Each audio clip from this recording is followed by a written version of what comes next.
Amén, iglesia, puedes tomar tu lugar, puedes sentarte cómodamente ahí, saludando, sonriendo a la persona que está a tu lado, ¿no? Ya lo dijimos, es el último domingo del año, así que ya sabes, la persona que está a tu costado es bendecida porque te está sentando a su lado. Así que dile, ¿no? Eres bendecido porque estás compartiendo el último domingo conmigo al costado. Dile así. Eres bendecido porque es el último domingo que estás compartiendo conmigo en el año. Así que, qué bendición, dile, ¿no? Dios mío, qué bendición.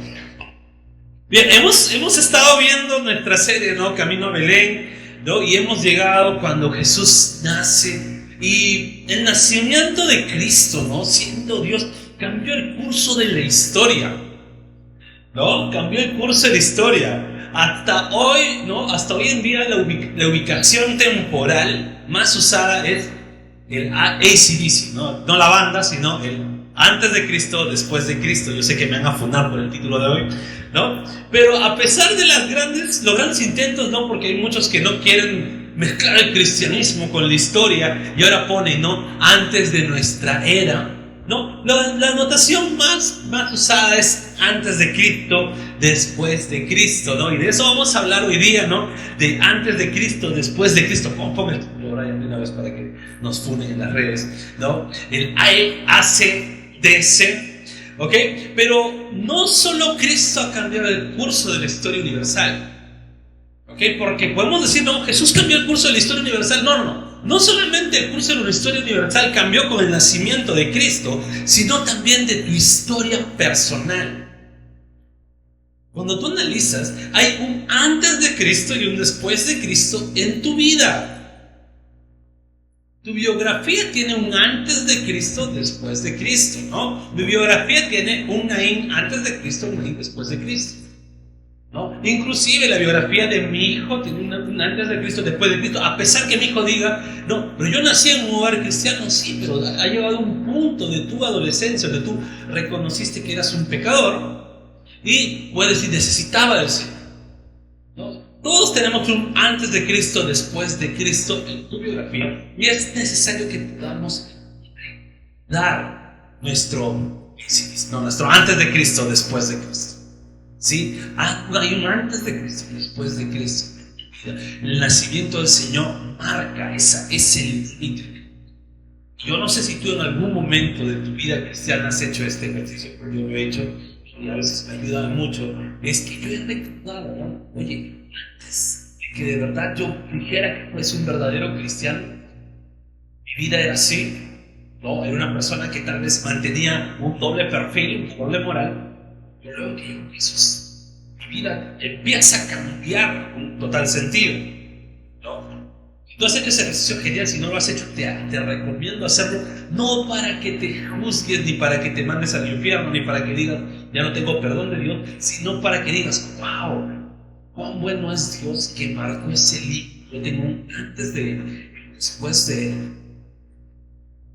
Y cuando estaba meditando y estaba pensando en cuál va a ser mi texto principal, no, se me vino primero a la cabeza el de Job 42:5, que menciona, ¿no? De oídas te había oído, pero hoy mis ojos te ven. Y dije, oye, qué bonito texto debe ser.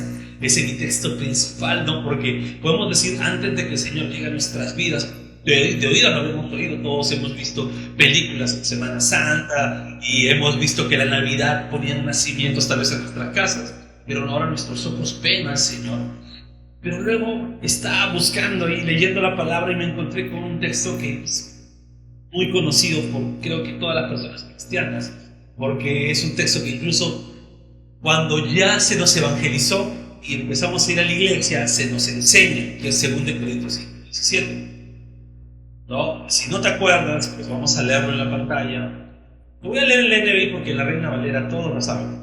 Pero dice la palabra de Dios, 2 Corintios 5:17. Por lo tanto, si alguno está en Cristo, es una nueva creación, lo viejo ha pasado, ha llegado lo nuevo. ¿No? La Reina Valera dice: de modo, si alguno está en Cristo, nueva criatura es. Las cosas viejas pasaron, y aquí todas son. Te la sabe, se la sabe. Por eso lo quise leer en la NBI, para que podamos tener algo diferente. Así que vamos a orar para que el Señor nos ilumine, nos lleve a toda verdad. Padre amado, gracias por tu palabra. Creemos que tu palabra es la que nos guía y, Señor, la que nos lleva a toda la gloria es tuya. Siempre será para ti la gloria y la honra. Espíritu Santo, guíanos en el nombre de Jesús. Amén. De modo que si alguno está en Cristo, nueva criatura es. No dicen las viejas pasaron, no. Las cosas viejas pasaron. Hay algunos hermanos que dicen: pastor, si me entrego al Señor, ¿me puedo separar de la vieja? No, no te puedes separar. Dice: las cosas viejas pasaron, de aquí todas son hechas nuevas. Y quiero que te quedes con este pensamiento. Un encuentro con Cristo marca un antes y un después. ¿En qué aspectos de tu vida? En muchos aspectos de tu vida. ¿Ok? Un encuentro con Cristo marca un antes y un después en tu identidad. Ese es mi primer punto. Marca un antes y un después en tu identidad. ¿Y a qué quiero decir con esto, pastor? Es que nosotros antes de Cristo teníamos una identidad. Se nos reconocía por algo, se nos reconocía de alguna forma, se nos marcaba una identidad. Tal vez tú decías: no, a mí se me conocía como el gran conquistador, como dice la salsa, ¿no? Y yo me veías en la calle y me decían: este hombre, mira, un badán, ¿no? Un poco más se convierte al islamismo. Tal vez algunos dicen: no, a mí me decían el rey del vaso, porque yo cada fin de semana como albañil en quiebra. Y tal vez muchos tienen diferentes identidades. Yo no sé cuál habrá sido la identidad de cada uno de ustedes, ¿no? Antes de Cristo, pero en la Biblia vemos también ello. Podemos ver a Mateo, ¿no? Si tú lees la historia de cómo fue llamado Mateo, él estaba sentado en su oficina recaudando impuestos.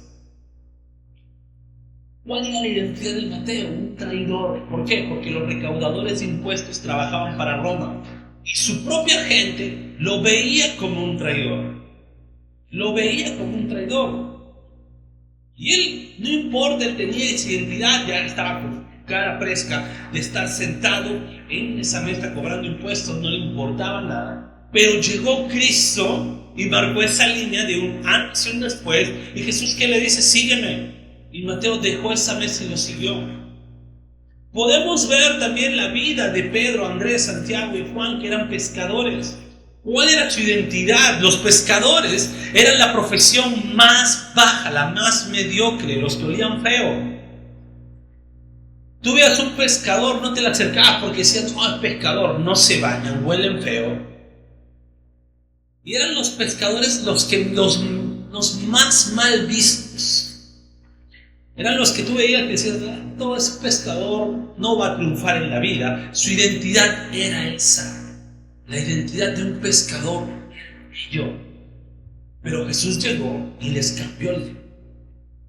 Yo quiero leer Mateo 4, del versículo 18 al 20. Ya Mateo 4, si tú lees los primeros versículos, ya sabes, si eres buen cristiano, sabes que Mateo 4, del 1 al 6, si no me equivoco, es la tentación de Cristo, ¿cierto? Y luego de esa tentación, que fue después de su bautizo, el Señor, ¿qué pasa? Empieza a armar su ministerio en la tierra. Y para armar su ministerio, el Señor necesitaba seguidores. Y cualquiera que ve que podría pensar: va a llamar a los más inteligentes. Tal vez por el otro: no, va a llamar a los más atractivos. ¿Por qué? Porque una persona atractiva llama a la gente. Por estar Capernaum, Señor Belén. No. Jesús dijo: voy a llamar a las personas que el mundo no quiere. A los que necesitan un cambio de identidad. Y va y llama a estos pescadores, iba a decir pecadores, que también lo eran, pero no, llama a estos pescadores. Mateo 4, 18 al 20, dice la palabra: mientras caminaba junto al lago de Galilea, Jesús vio a dos hermanos. Uno era Simón, llamado después Pedro, y el otro Andrés. Estaban echando la red al lago, pues eran pescadores. Que dice, vengan, síganme, dijo Jesús, y los haré pescadores de hombres. Al instante dejaron las redes, los siguieron. Estos hombres estaban, vamos a decirlo, condenados por su identidad. Pescadores. Era muy difícil que un pescador cambie a la siguiente posición. Era muy complicado. Vivían en unos tiempos también donde no era fácil decir, me vuelvo emprendedor, hago un par de TikToks de pesca y me vuelvo millonario. No había TikToks, ¿no? Por si se imaginaban eso. Pero el Señor cambió la identidad de estos dos hombres. ¿Qué les dijo? Sigan. Y ellos dejaron las redes y lo siguieron. Yo quiero decirte esto. Tú tenías tu identidad antes de Cristo, no sé cuál es. Pero cuando el Señor te llamó, y tal vez literalmente no escuchaste que alguien te dijo, dice el Señor, sígueme. Pero en lo espiritual el Señor vino a tu vida y te dijo, sígueme. Tú empezaste a seguir a Cristo, empezaste a dejar esa vieja vida, esa vieja identidad. Y el Señor, que hizo un cambio en tu vida, marcó un antes después. Antes te conocían de una manera, pero hoy te reconocen con la identidad de hijo o hija de Dios. ¿Ven? ¿Estamos aquí? Mucho calor, ¿no? Sí, ya, pero sigamos con el calor, gozándonos en el Señor. El segundo punto es cuando hay un antes y un después de Cristo en tu necesidad. Y hay algo que de repente por ahí algunos no escuchan este punto en completo. Me van a decir, pastor, lo que está volviendo de la prosperity, ¿no? Seguro después va a pedir un sobre. No se preocupe. No voy a pedir sobres ni nada. Pero sí es algo que muchas veces nos olvidamos por querer de repente refutar doctrinas torcidas, por llamarlas así.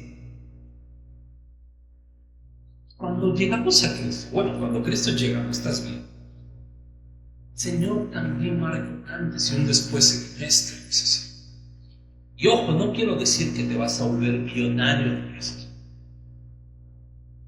Y tampoco que todos tus males van a ser sanados. Hay ejemplos bíblicos en los cuales siervos de Dios tienen enfermedad o necesidad. Sino que nuestras necesidades son satisfechas en Dios. Pero también hay necesidades que el Señor sí cambia. Por ejemplo, si vamos a ver necesidades de salud, yo te puedo citar bíblicamente a Bartimeo y al otro ciego que nos menciona su nombre, al paralítico que lo bajaron los amigos por el techo, también al siervo del Señor. El Señor satisface. Eso. O sea, el Señor dio por satisfecho la necesidad de estas personas. Es un poco más refinado, ¿ok? El Señor dio por satisfecho la necesidad de estas personas en su salud. Pudo ver satisfacción, la mala palabra, tira piedras, en la economía de estas personas. Y yo puedo poner de ejemplo al niño con los panes y los peces. Ese contexto es otro, pero vamos a poner una aplicación, no que vas a agarrar en tu casa, solamente vas a tener 2 panes para todo el mes y vas a decir, Señor, bendice. No puede pasar, no necesariamente ello, pero sí aplicar lo que una necesidad en alimentos que, si es hoy es una necesidad económica, el Señor satisfacerá esa necesidad. Milagros. Si puedo citarte a la hija de Jairo, que prácticamente ya estaba muerta. Citarte a Lázaro, que estaba. Y había la necesidad de un milagro. Yo te voy a leer hoy una historia que creo que es de las más desgarradoras porque la podemos ver por tele, tal vez de una forma, pero mucho más esta historia, ¿no? Mateo 9, del 20 al 22, Es la historia previa a la hija de Jairo. Dice la palabra, en esto una mujer que hacía 12 años padecía de hemorragias se le acercó por detrás y tocó el borde de su manto. Ella pensaba, si al menos logro tocar tu manto quedaré sana.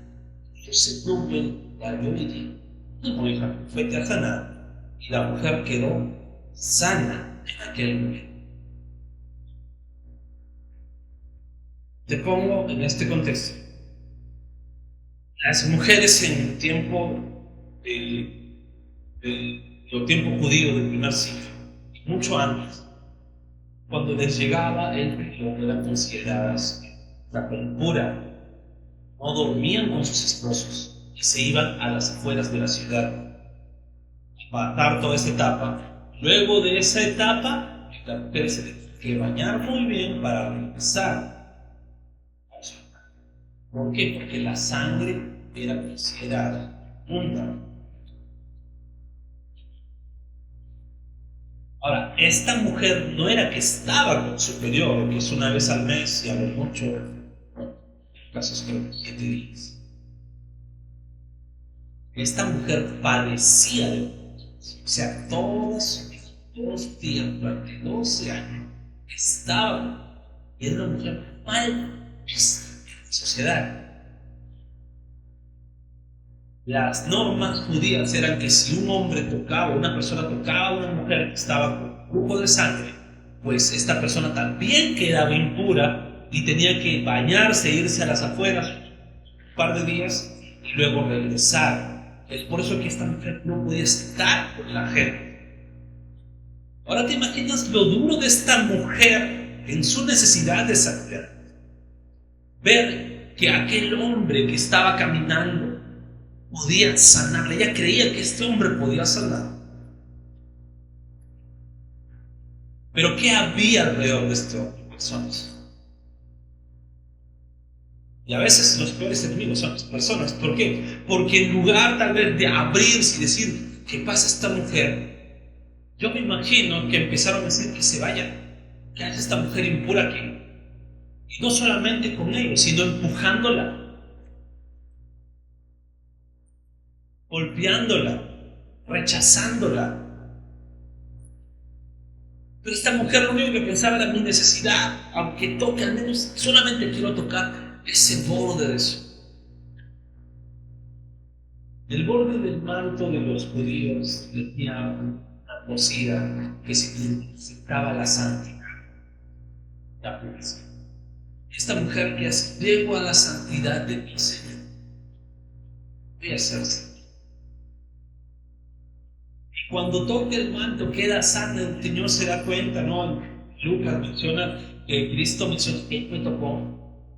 Los discípulos, Señor, criterio, por favor, lógica, hay un montón de personas que me están tocando, ¿no? Eres el idol acá, eres la persona más popular, todo el mundo quiere tocarte, estás en su prime, ¿no?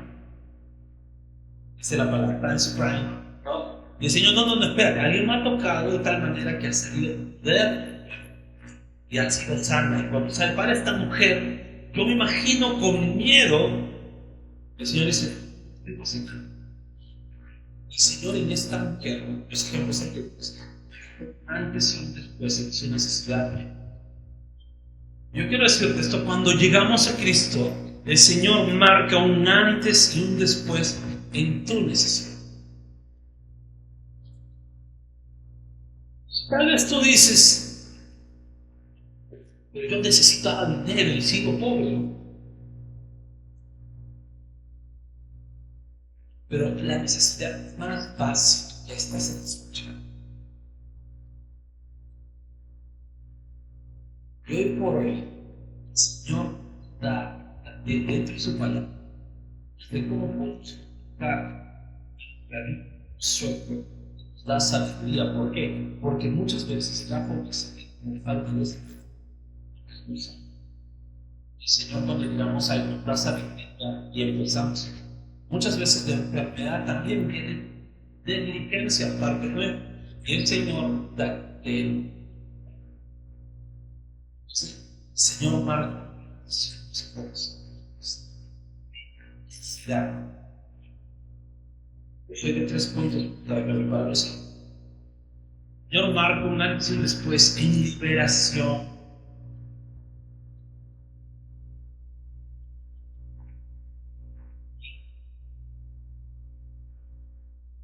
Hay un pasaje que habla de María Magdalena, siempre espíritus, vida.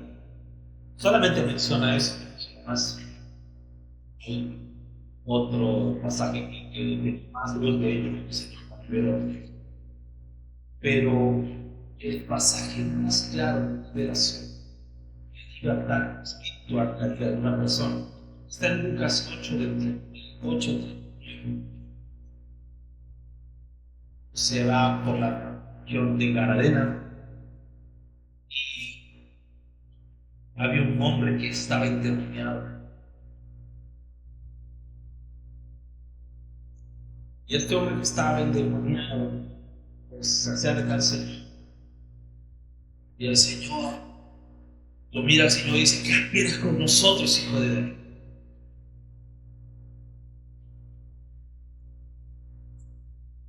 Y luego le suplica y le dice: no te dejes al abismo, permite que vayamos a esos ciegos.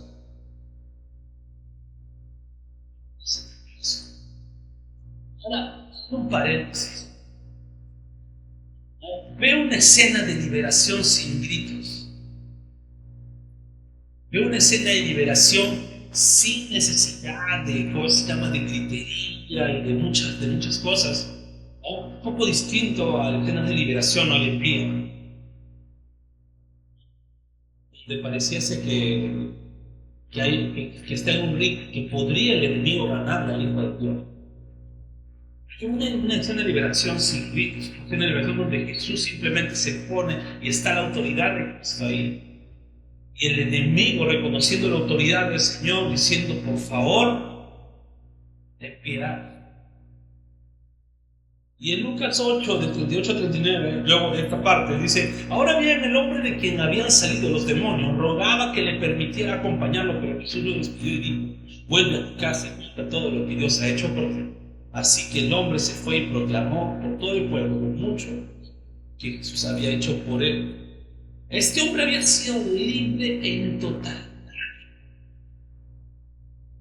¿Por qué hago mención de esto? Porque muchos cristianos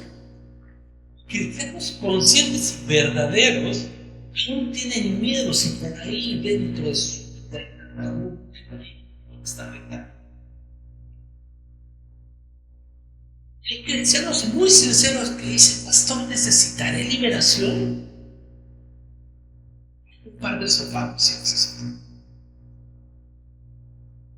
Porque nos olvidamos que cuando Cristo llega a nuestras vidas, hay libertad, hay liberación.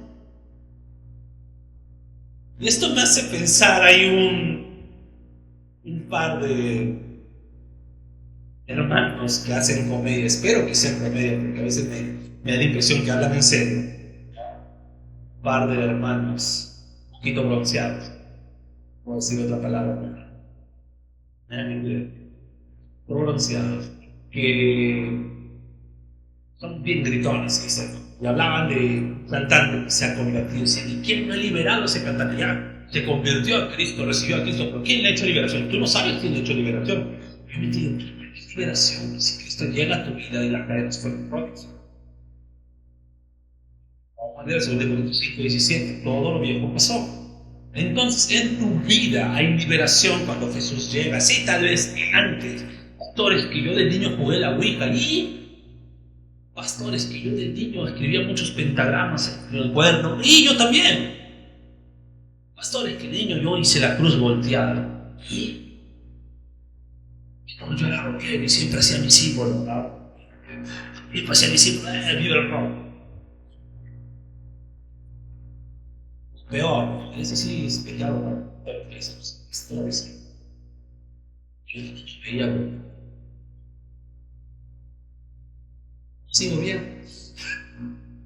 Pero a veces pensamos que hay ciertas cosas que todavía nos tienen atados.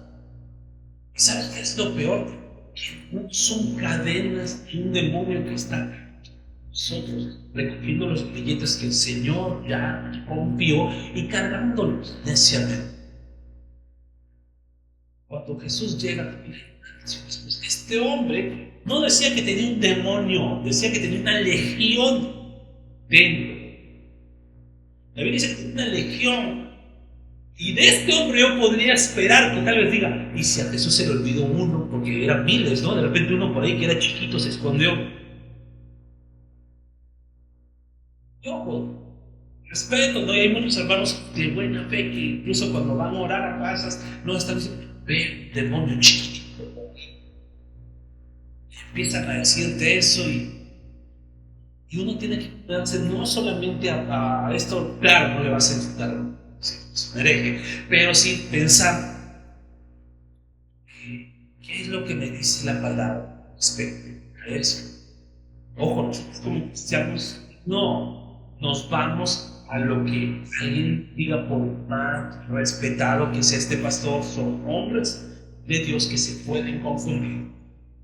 Nosotros regulamos nuestra vida de acuerdo a lo que dice su. ¿Ok? ¿Estamos aquí todavía? Despierta que está a tu lado. Te duermes. Y te duermes. ¿Ok? Bien. Cuarto punto, hay un antes y un después de Cristo en nuestro propósito. Y yo no sé quiénes han tenido planes en su vida. Yo he tenido planes en mi vida. Si tú me preguntas cuáles eran los planes en mi vida, eran planes chiquitos. Si hubiera cumplido los planes en mi vida, no estaría. ¿Por qué? Porque mis planes y propósitos eran otros. El Señor cambió radicalmente todo y me dio un par de zapatazos ahí para decirme, no, para que te quede bien claro que el que gobierna soy yo. Dios ya perdí. ¿No? Siempre llega a este punto. ¿Por qué? Porque nosotros tenemos planes y propósitos en nuestra vida y, ¿sabes? Creemos que le podemos decir a quien nos creó cómo manejar nuestras vidas. Y esto es muy importante. ¿Por qué? Porque a veces decimos, no, Dios. Y nos ponemos de tú a Dios, ¿no? Nos olvidamos que Él es todopoderoso, está por encima de toda realidad y queremos ponerlo, Señor.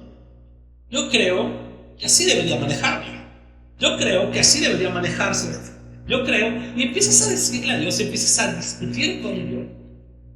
Yo me imagino a Dios como todo buen padre diciendo, ay, hijito, ¿no? Si supieras que mis propósitos y mis planes son estos. Y cuando luchamos contra Dios, lo que hacemos es perder. Cuando luchamos contra Dios, lo que hacemos es perder. Jacob luchó contra Dios. Sí, si bien es cierto, tú puedes decir, pastor, pero eso es otro. Jacob luchó contra Dios. Está ahí, intentando, ¿no? Hay un pastor que dice, ¿no? Si eres varón, las mujeres no, pero si eres varón, los varones tenemos la costumbre de jugar rudo con nuestros hijos. Las hermanas mujeres no van a entender esto. Varones sí. Tenemos la costumbre de jugar rudo con nuestros hijos. No es una ley natural, la cual el papá está ahí prestando a su hijo para dormir. Es así. Pero nunca le hace daño. El hijo está papá y el hijo está que emplea toda la fuerza, está que y el papá ya, incluso se hace, ¿no? Ya, hijito, ya. Pero el papá sabe que si quizás siquiera un 10% de su fuerza, ese niño disfruta. Yo imagino a Dios igual con Jacob jugando, está ya. No te dejaré si no me bendices. Y Dios diciendo, igual te voy a bendecir, socio. ¿No? ¿Por qué? Porque ese era el propósito, igual te voy a bendecir. Y Jacob, no, que si no me siento. Dios diciendo, ya. Cuando acabó, iba a agradecer al Señor, ¿cuál es tu nombre? Ya te voy a cambiar el nombre. Pero Jacob en esa lucha de la palabra que Dios nos pone. Cuando luchamos con Dios, algo que nos lo que vamos a hacer. La Biblia narra de la lucha intensa entre Jacob y ese hombre que estaba rayando el agua. Pero nunca dice que Jacob le dijo primero bendice. Y el hombre le dijo, no te voy a bendecir. Y por eso se lucha. Simplemente vemos a Jacob de frente a irse a las manos. No, bendice. ¿Qué tiene? No se debe bendecir. Eso es cuando queremos luchar. Nuestro propósito. Eso nos es perder. Y el ejemplo más claro que vemos en el Nuevo Testamento de un antes y después es el apóstol Pablo. Te voy a leer lo que dice Hechos 9:6. Dice, mientras tanto Saulo, mira lo que dice, respirando aún amenazas de muerte contra los discípulos del Señor, se presentó ante el sumo sacerdote y le pidió cartas de extradición para las sinagogas de Damasco. Tenía la intención de encontrar y llevarse presos a Jerusalén a todos los que pertenecieran al camino, fueran hombres o mujeres. En el viaje sucedió que al acercarse a Damasco, una luz del cielo relampagueó de repente a su alrededor. Él cayó al suelo y oyó una voz que le decía, Saulo, Saulo, ¿qué me persigues? ¿Quién eres, Señor? Yo soy Jesús, que sigues con nosotros. Levántate y entra a la ciudad, que allí se te dirá lo que tienes que hacer. ¿Cuál era el propósito de Pablo? Era Saulo. Ya ven, dice que respira amenazas. Mira cómo lo dice la Biblia. Tienes que ponerte ahí en ese punto, porque eso lo leemos demasiado superficial. Respiraba amenazas, ¿no? O sea, decía, ya vuelo judíos, pero ya vuelo cristianos. Los voy a agarrar, los voy a llevar presos y los voy a satisfacer, porque bueno eso. Saulo estaba haciendo eso. Él estaba, ya sé bien. No sé si tú alguna vez has estado de repente, por cuando vas a conseguir algo, ¿no? De repente, qué sé yo, vas a empezar un nuevo trabajo, o va a llegar cena a tu mesa y tal, ya huele plata, ¿no? Estás así feliz, ¿no? Todo eso, ¿no? O ya estás esperando algo. Pablo estaba respirando esas amenazas y diciendo, qué rico, voy a cazar cristianos. Así como tú ahora estás oliendo, ¿no? De repente la cena de fin de año. Entonces, se viene, ¿no? Chanchito, los dos, enrollados, no sé, arroz. A ver, no, jardinera, tú ya sabes lo que vas a hacer, ¿no? Vivara. Entonces tú estás, Pablo estaba con eso, y su propósito, ¿cuál era? Casar con cristianos. Pero el Señor llegó, se presentó, y ahí mismo le dijo no. Ahí mismo, no el que esperó a que sea disciplinado. No, le dijo, vas a ir a completar la pista. Y para que te quede claro, vas a estar ciego hasta que se dé.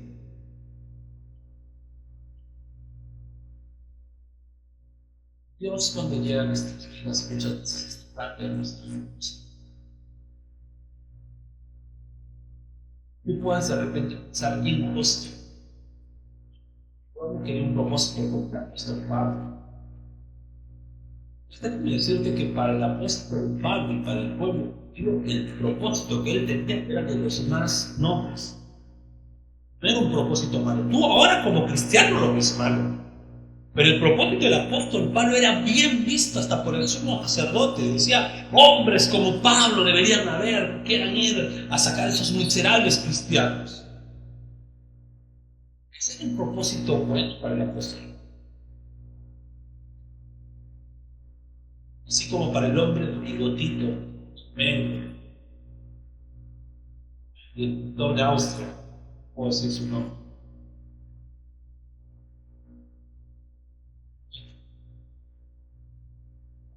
Para el pintor de Austria era noble, era bien visto sancochar, ¿no? Sancocharlos ahí en esa cámara de luz. Así como era noble, era bien visto eso, para Pablo era bien visto. casi cristianos. El Señor me cambió el propósito en 6, 7 tiempos. A mí me la cambió 3 o 4 veces. Pero Dios siempre va a venir. Pero ahí donde tenemos que entender el propósito que Dios tiene para nosotros llega a un nivel mucho mayor del que tú pensabas llegar con tu propósito. Pablo quería llegar simplemente a casar cristianos, y el Señor cambió ese propósito a que se convirtiera en el mayor conquistador de cristianos. Pablo fue el hombre que escribió más cartas en el Nuevo Testamento, el hombre que hizo más viajes misioneros en el Nuevo Testamento. Y si tú ves los mapas bíblicos, las regiones que viajaba Pablo, con los medios que viajaba, yo creo que tú, que no soportas a veces ni 2 horas en tráfico, no lo logras. Entonces Pablo cambió un propósito hacia un propósito. Cuando el Señor llega a tu vida y cambia tu propósito, entiende. Listo. Y el último punto. Hay una maldición después de Cristo. Cuando escuchas esta palabra perdón, dices, ay, ya empieza el pastor, me va a hacer perdonar. Pero no vamos a hablar de un perdón que tú tienes que hacer, aunque viene implícito, sino un perdón que Dios hace en nuestras vidas. Había un paralítico de nacimiento que cuando lo trajeron para que sea sano.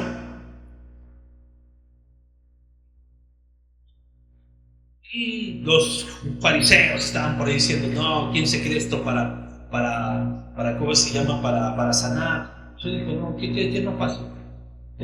Tus pecados te son perdonados. Vemos a Zaqueo. El Señor, a pesar que Zaqueo era un estafador, perdonó esa vida y fue a cenarlo. ¿No? Que Zaqueo estaba, no. Algunos dicen que era bajito. Algunos dicen que no, simplemente no llegaba a verlo. Por eso se fue. ¿Sí? También María de Betania, que fue y le lloró a Cristo. La mujer samaritana, ¿no? Que el Señor le dijo, tráeme a tu marido. Y ella dijo, Señor, no tengo marido. Claro, porque el 5 has tenido, el que tienes ahorita no lo es. No es tuyo, ¿no? O sea, ni siquiera dice, no es tuyo, o sea, que era de otra persona. El Señor perdonó esta. Pero en un texto que es impactante, y hay un dato aquí, ¿no? Y voy a mencionar el dato porque tarde o temprano a veces te encuentras con tantos videos en una red social, ¿no? Muchos toman a los primeros 11 versículos de Juan 8 como que son textos espurios, o sea que no está en los manuscritos originales. Incluso citan lo que se llama el Sinaítico del Vaticano, para mencionar que no están dentro de ese códice. Y los códices son las recopilaciones más fieles. Sin embargo, esta postura tampoco niega que este texto no sea fiel. ¿Por qué? Que no hay tampoco algo original, o sea, no hay manuscritos originales que existen. Sí hay manuscritos de los cuales está esta escritura. Algunos dicen, pero no están los más antiguos. ¿Y cómo sabes que ese más antiguo no es muy moderno para el que se está?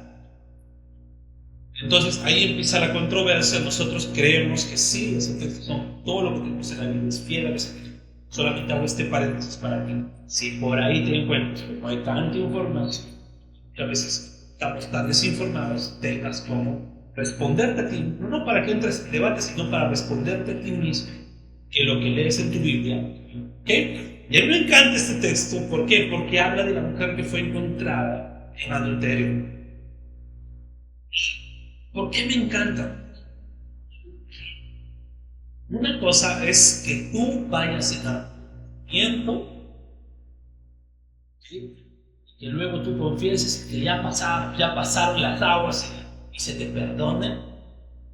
Y otra cosa es que te encuentren.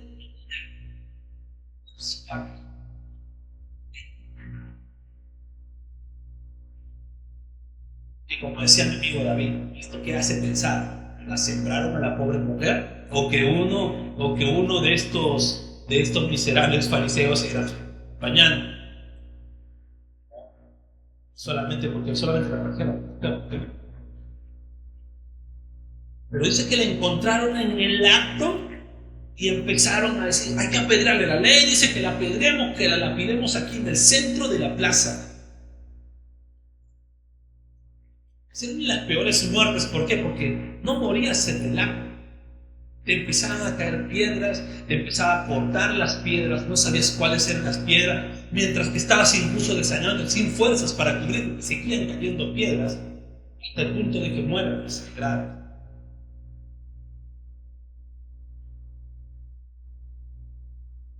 Y Jesús, acá a esta mujer, ¿qué dice? Jesús se inclina y empieza a escribir. ¿Qué empezó a escribir? No tengo ni la más mínima idea. Pastor, ¿escuché un video? No escuches nada porque en la Biblia no dice que escribió eso. Pastor, es que la vida, no importa la vida, en este punto, ¿por qué? No dice. Escribió Cristo. No, los escritos de los padres de la iglesia tampoco importa. No importa. Por más bonito que suene, no se sabe que escribió eso. Solamente se dice esto. Algunos te van a decir, no, estaba escribiendo la lista de pecados de los... No sé. Yo también puedo decir, el Señor simplemente no las hacía caso y empezó a dibujar caritas, ¿no?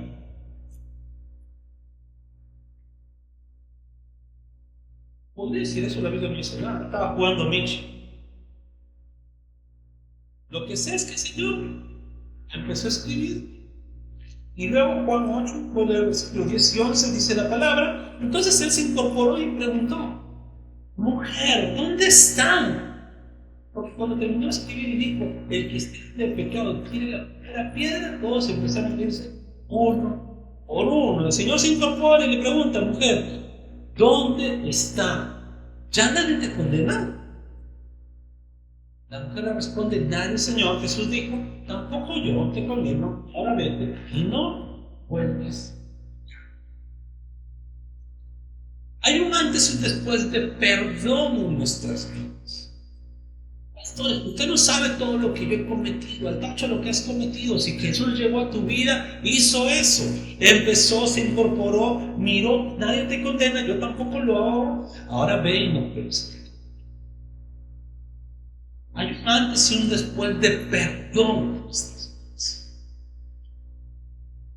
¿Sabes cuál es el problema? Que muchas veces nosotros no nos perdonamos por las cosas que hemos hecho. Y sí, por ahí algún fariseo moderno va a decir, que tú no te necesitas perdón. El caso es que sí, nuestra vida debemos entender si Cristo ya no puede empezar así. Si Jesús ya me perdonó, ya el perdón, los demás no me importa nada, Jesús ya me perdonó. Lógico que si Jesús perdona mi vida y un arrepentimiento genuino, dependiendo de la magnitud del asunto, pues voy, confieso mi falta y empiezo a pedir perdón de ser necesario. Sin embargo, ahí queda mi labor. Luego yo simplemente disfruto del perdón de mi Señor, porque ya nadie puede condenar.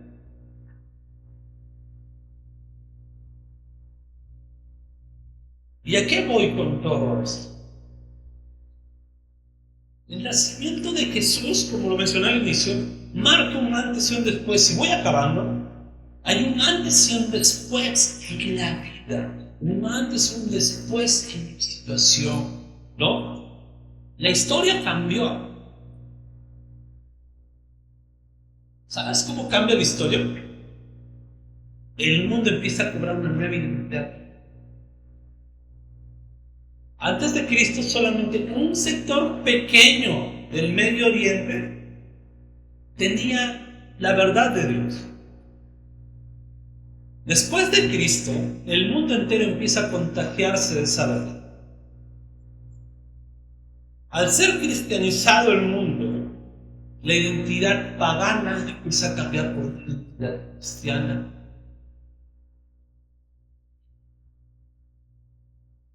Nosotros, los hispanoamericanos, somos muy resentidos muchas veces con los españoles, ¿no? Y siempre decimos, ¿no? España, no nos hubiesen venido a conquistar, seríamos hijos del sol, grandes conquistadores. ¿Tú crees que en primer lugar ni siquiera hubieras nacido, porque todos somos una mezcla?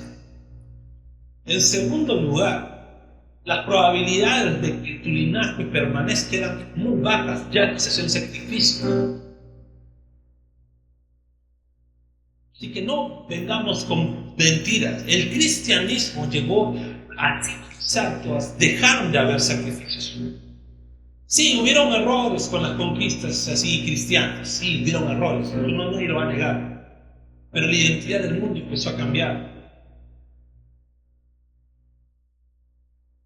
Roma, incluso hasta antes de Nicea, era una cultura pagana.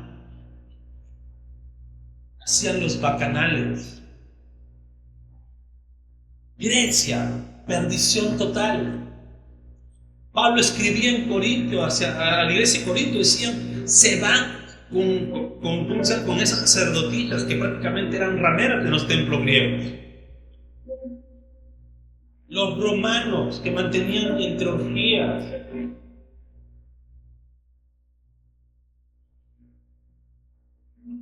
Inclusive cuando ves en la historia universal, ¿no? En una verdadera historia universal, pues empiezas a ver que era normal las relaciones entre personas del mismo sexo.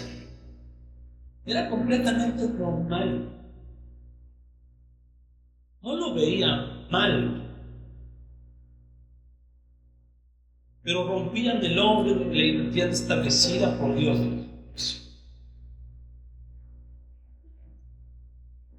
Cambia la necesidad del mundo. ¿Por qué? Porque en el Señor las necesidades empezaron a ser satisfechas para cada persona que recibía el cristianismo. Había liberación. ¿Por qué? Porque el mundo estaba dominado por Satanás, sus ángeles, y cuando en el avance del cristianismo el Señor empieza a liberar el mundo, empieza a conquistar el mundo. Cambios en propósitos. El mundo tenía un propósito de perdición, el Señor lo convierte en un propósito de vida eterna para aquel que lo sigue. Y cambia el perdón. ¿Por qué? Porque el Señor empieza a perdonar a cada persona. Un antes y un después, pero en tu vida de la misma manera. En nuestras vidas de la misma manera. El Señor marca un antes y un después. Mira, estamos pasando un nuevo año. Estamos yendo hacia un nuevo año. Y yo no te voy a decir, no, hay un antes y un después. No. Ya tú tienes un antes y un después de Cristo en tu vida. Pero ahora que pasamos a un nuevo año, yo quiero decirte, tú decides cómo vas a pasar ese nuevo año. Si teniendo bien claro las promesas que hay de Cristo en tu vida y todo lo que ha hecho en tu vida desde que llegó, no este nuevo año, desde que llegó, o vas a seguir viviendo pensando en que hay promesas que aún no han sido cumplidas. Vas a seguir viviendo con una identidad que no te identifica, valga la redundancia, como cristiano, o vas a vivir una identidad cristiana y decir, yo soy un hijo de Dios, ahora empiezo a vivir como un hijo de Dios. Antes me podían decir el mendigo, antes me podían decir el borracho, el mujeriego, antes me podían decir muchas cosas, pero era una identidad de hijo de Dios. Antes me podían decir el mediocre, el que no persevera, el que se echa atrás, pero hoy me pueden decir que soy un hijo de Dios. Pasas un nuevo año. ¿Qué necesitas? Recuerda que todas tus necesidades son satisfechas en Cristo. Pero ahora ya no vivas de acuerdo a la necesidad que estás pasando, sino vive pensando que el Señor en este nuevo año que sé que va a estar cumpliendo y llenando cada necesidad que tengas.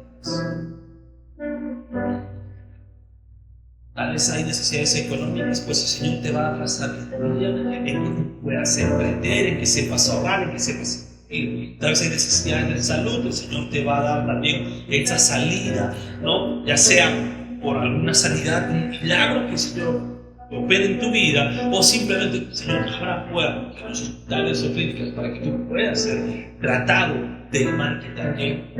Es que hay milagro, toda necesidad del Señor va a empezar esto, pero tienes que vivir pensando que ya vives en un después de Cristo, ya no en un antes. Vas a pasar este nuevo año, pero ya no tengas cadenas que el Señor rompió hace mucho. Ya no vivas pensando. E incluso tú mismo te atas, porque lastimosamente hay tantos hermanos en la fe que empiezan a decir: no, lo que pasa es que tienes que romper esas cadenas generacionales. Esas cadenas que tus padres y los padres de tus padres y los padres de los padres de tus padres, llegamos hasta Adán así, hermano. Llegaríamos hasta Adán. Y recordemos algo: el Señor en la cruz rompió toda cadena de nuestras vidas. El Señor en la cruz rompió cada cadena de nuestra vida. Ya no cargues grilletes que se quedaron atrás hace mucho. ¿Vienes este nuevo año? Que venga un nuevo año en verdad, porque el Señor ya te libró. Ahora, el propósito que el Señor tenga en ti, pasa un nuevo año alineando tu vida a sus propósitos, y no ya tal vez algo que el Señor te está diciendo: espera, hijo, por ahí no va la cosa. Yo quiero decirte esto: en un ring solamente hay un ganador y un perdedor. Y por lo que he visto en la Biblia, Dios no ha perdido una sola batalla. Así que no intentes pelear contra Dios, porque vas a perder. Es mejor que te rindas y digas: Señor, me alineo tus propósitos, pero hazme encontrar paz. Y por último, recuerda que el Señor ha perdonado tu vida. Pasas un nuevo año y tal vez tú puedas decir: oye, pero este año hice algo de lo cual me arrepiento totalmente. Pero recuerda esto: el Señor, cuando llega a tu vida, perdona todos los pecados que cometiste, pero también los que ibas a cometer. El Señor en la cruz se llevó todos esos pecados. Aquí no es que el Señor perdonó los pecados que cometiste, pero los que empiezas a cometer de nuevo se empiezan a poner en una lista y poner en jaque las promesas del Señor. No. Aquí se trata que el Señor te perdonó como persona, y los pecados que cometes ya tienes la posibilidad de que con la fortaleza del Señor vas a empezar a perseverar. Vas a saber que cuando pecas te arrepientes, pero el Señor ya perdonó tu vida y solamente tú necesitas perseverar en sus caminos. ¿Cómo vas a pasar este nuevo año? ¿Vas a seguir en gracia?